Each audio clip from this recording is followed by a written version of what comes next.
제가 존경하는 영적 지도자 에크하르 톨레의 붙잡지 않는 삶, The Power of Now는 1997년 출간 이후 전 세계에 1,000만 부 이상 판매되며 많은 사람들에게 영감을 주고 있습니다.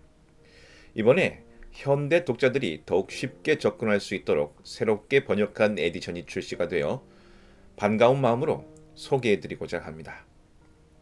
오늘은 제2장 지금 이 순간을 사는 구체적인 연습, 현존은 어떻게 하나요? 부분을 낭독해 드리려 합니다.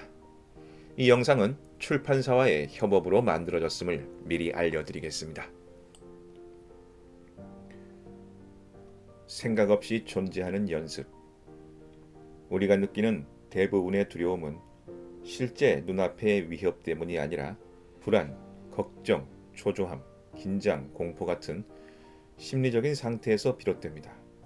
이 심리적 두려움은 대개 지금 이 순간이 아니라 미래에 어쩌면 일어날지도 모르는 일에 대한 반응입니다. 몸은 분명 이 자리에 있지만 마음은 미래에 가 있습니다. 바로 이것이 불안의 본질입니다.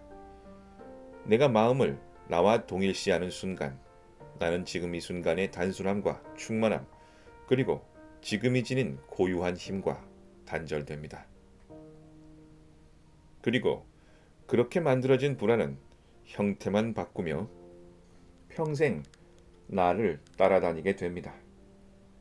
미래는 실체가 없는 마음이 만든 환영일 뿐이기에 나는 그 무엇도 제대로 다룰 수 없게 되죠. 나를 마음과 동일시하는 한 에고는 결코 나를 가만두지 않을 것입니다.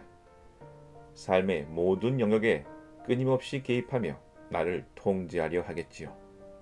그러나 그 에고의 자아는 실체 없는 허상입니다. 아무리 정교하게 방어 기제를 갖추고 있어도 그 안은 언제나 불안하고 쉽게 상처받을 수밖에 없습니다. 에고는 삶의 거의 모든 국면에서 늘 위협을 느낍니다.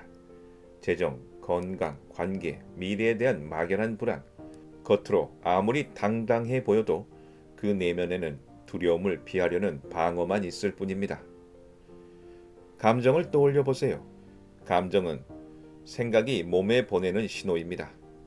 그렇다면 에고, 즉 거짓된 자아가 계속해서 몸에 보내는 메시지는 무엇일까요? 위험해. 나는 지금 위협받고 있어. 이 메시지가 만들어내는 감정은 당연히 두려움입니다. 이 두려움은 여러 형태로 가장되지만 그 뿌리는 하나입니다. 바로 사라질지도 모른다 라는 근원적인 불안. 거짓 자아, 즉 에고가 느끼는 소멸에 대한 공포입니다. 에고는 모든 상황 속에서 죽음을 느낍니다. 그래서 두려움은 삶 전반에 깊이 스며들고 판단과 반응, 행동을 지배하게 됩니다. 이를테면 누군가와 논쟁을 할 때 자신의 의견이 옳다고 끝까지 주장하는 태도도 그 한 예입니다.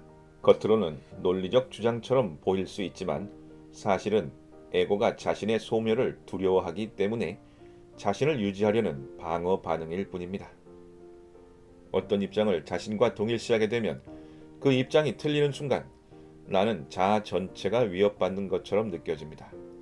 단순히 하나의 의견이 아니라 내가 틀린 것처럼 여겨지기 때문이죠. 그래서 생각이나 주장을 지키기 위해 공격하거나 방어하려는 태도를 반복하게 됩니다. 결국 에고로서의 나는 절대로 틀릴 수 없습니다. 왜냐하면 틀리는 건 곧 자아의 붕괴, 존재의 소멸로 느껴지기 때문입니다. 이런 두려움은 개인의 내면을 넘어서 사회 전체로 확장되기도 합니다. 전쟁이나 관계의 파탄, 수많은 갈등과 폭력의 근본에는 바로 이 집단적인 에고가 있습니다. 모두가 옳아야 한다고 믿고 누구도 틀릴 수 없다고 여길 때 에고는 집단적으로 작동하며 파괴를 불러오게 됩니다. 하지만 자신을 마음과 동일시하지 않게 되면 옳다, 그르다는 것이 더 이상 중요하지 않아집니다. 그 순간 내가 반드시 옳아야 한다는 강박은 사라지고 상대를 누르려 하던 내면의 폭력성 또한 사라지기 시작합니다. 그 자리에 남는 것은 더 부드럽고 투명한 나의 본래 성품입니다. 마음과 나를 동일시하지 않게 되면 나는 나의 생각을 분명하고 단호하게 표현하더라도 그 안에는 공격성도 방어도 없습니다.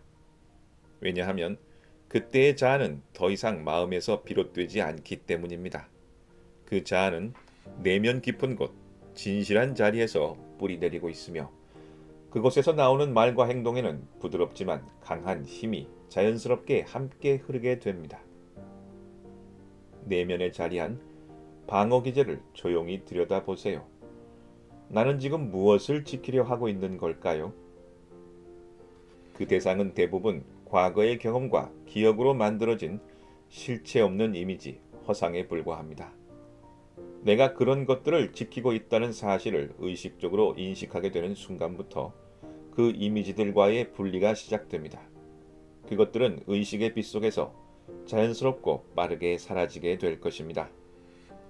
이것은 인간 관계를 해치는 모든 논쟁과 권력 다툼의 종결입니다. 누군가를 지배하려는 외적인 힘은 강해 보일 수 있지만 실제로는 의식의 약함이 외적으로 위장된 모습일 뿐입니다. 진정한 힘은 언제나 내면에 있습니다. 그리고 지금 바로 그 힘을 사용할 수 있습니다. 그저 바라보세요. 조용히 호흡해 보세요. 의식을 안으로 향하게 하세요. 몸 안을 흐르는 에너지와 침묵을 느껴보세요. 존재는 언제나 깨어날 준비를 하고 있습니다. 그 고요함은 신의 언어입니다. 잠시 조용히 침묵해 보세요. 마음은 언제나 지금 이 순간을 피하려고 합니다. 마음과 자신을 동일시할수록 고통은 커집니다. 고통을 회피하자는 것이 아닙니다. 하지만 실제하지 않는 허상으로 만들어진 고통을 굳이 계속 짊어지고 살아야 할 이유는 없지 않을까요? 스스로 만들어내고 던져놓은 그 쓰레기통 속에 들어가서 언제까지 고통받으며 살아야 하나요? 지금 이 순간 벌어지고 있는 현실을 존중하고 받아들일수록 고통과 괴로움은 점차 시들어갑니다. 그 순간 에고가 만들어낸 고통으로부터 마침내 자유로워지게 됩니다. 더 이상 자신에게도 다른 사람에게도 고통을 주고 싶지 않다면, 내 안에 남은 과거의 고통에 새로운 고통을 쏟아붓고 싶지 않다면 이제 더 이상 시간 속에서 살지 마세요. 시간을 만들지 않는 법은 의외로 단순합니다. 지금 이 순간이 내가 가진 전부라는 사실을 마음 깊이 깨닫는 것입니다. 이제는 삶의 중심을 시간의 흐름이 아닌 현재에 둬야 할 때입니다. 지금까지는 시간이라는 틀에 맞춰 살면서 가끔씩 현재에 집중해 왔다면 이제는 그 반대로 살아야 합니다. 지금 이 순간을 삶의 중심에 두세요. 그리고 정말 필요한 순간에만 잠시 과거나 미래를 돌아보면 됩니다. 지금 이 순간이 나를 부를 때마다 그 순간에 이렇게 대답해 보세요. 네 하고요. 네 하고요.